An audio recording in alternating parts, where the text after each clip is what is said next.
Hello everyone, it's Ayesha from God FM and I'm here with your daily thought of truth for today. I hope you're all having an amazing day. Today's daily thought of truth is for April the 5th. And the title is God's Rule and Blessing.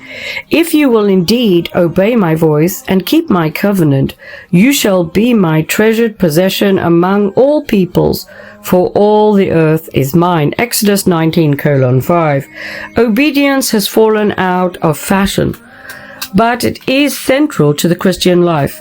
It's not unusual for us to hear even the best of people express a negative attitude towards authority, for we live in an anti-authoritarian age. Within the church, what was once regarded as a sacred view of scriptures, authority doesn't rest happily in the minds of some. Yet in seeking to find freedom on our own terms and apart from God's authority, we also remove ourselves from His blessing. When Adam and Eve disobeyed the rule of God in the Garden of Eden, they were separated from Him.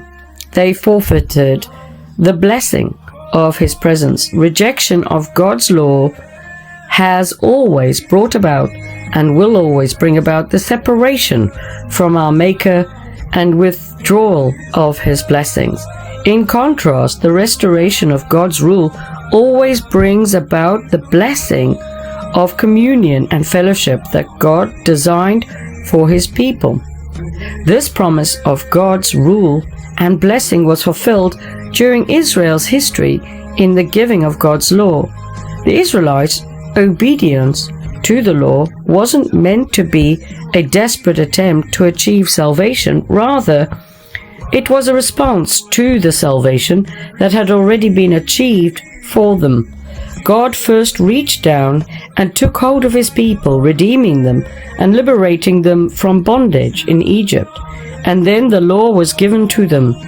In other words, God didn't give the law as a mechanism for redemption or provided as a pathway to becoming one of His people. Instead, having redeemed the Israelites, He gave them the law as a conduit of His grace so that they might know how to live under His rule and truly enjoy His blessing.